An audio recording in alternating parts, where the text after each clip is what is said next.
When I was 13, I went to my first debate tournament. My parents were both debate coaches, and really I just wanted to see like what they were doing on the weekend.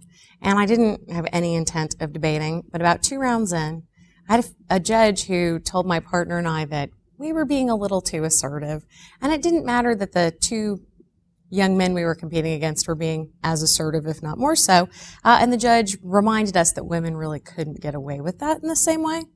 And so I found that upsetting, but I was actually more surprised that the person saying it was a woman.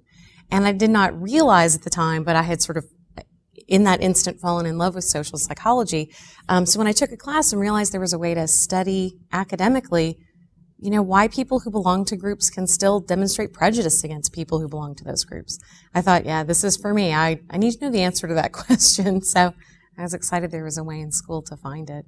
When I went on the job market, I only looked at schools like Hendrix because I knew this was the kind of place I wanted to be, the kind of place that was really committed to undergraduate education and teaching, and where I could talk to people about the things that I was excited about in the classroom. And it was something that really excited me about coming to Hendrix, where students are encouraged to be so well-rounded with, you know, the general education things they learn, with classes, you know, like Journeys, that really ask students to think in an interdisciplinary way, because that was something I really valued in my own education.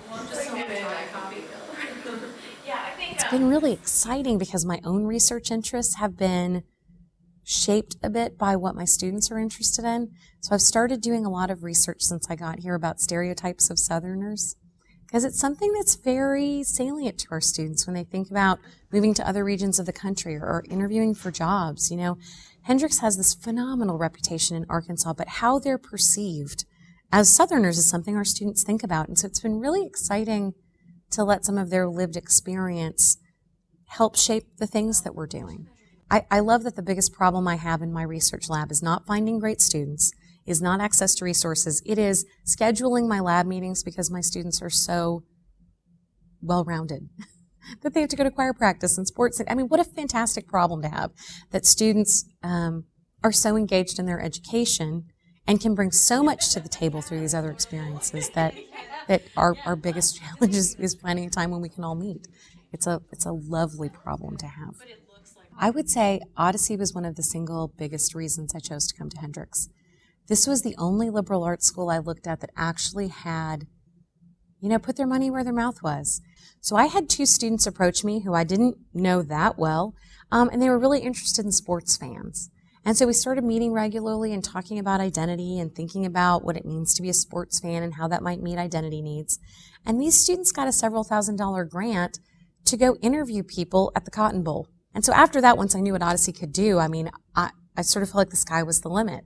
And so for the next couple summers, I got grants to work with students over the summer to have these really intensive research mentorships that even involved things like traveling to other cities to conduct focus groups. And as a result of one of those, I actually got to publish a paper with an undergraduate student, which I don't think we could have done without those resources. And so I just think whenever I have meetings with prospective students, I always tell them, I know you've heard a lot about Odyssey, but seriously, like that's one of the biggest reasons why I came, because I don't think you can really even conceive of how many doors that can open for things that your imagination can dream of. That's right. I'm sorry they couldn't be here today, but I have these 2 dogs I'm completely bananas about. One of them's named Colby. He's a corgi. The other one's named Buster, and he's a dachshund. Colby actually grew up on campus. I used to have puppy office hours on Fridays. I would usually see 35 or 40 students on Fridays who would ostensibly come to say hi to the puppy, and then would end up talking to me about life or graduate school or class. And so that was really neat. And usually every semester I'll try to bring them once or twice, sometimes during finals, so that students can just swing by outside and say hi and get a little pet therapy. So I like that they're the unofficial department mascots that our students know about too.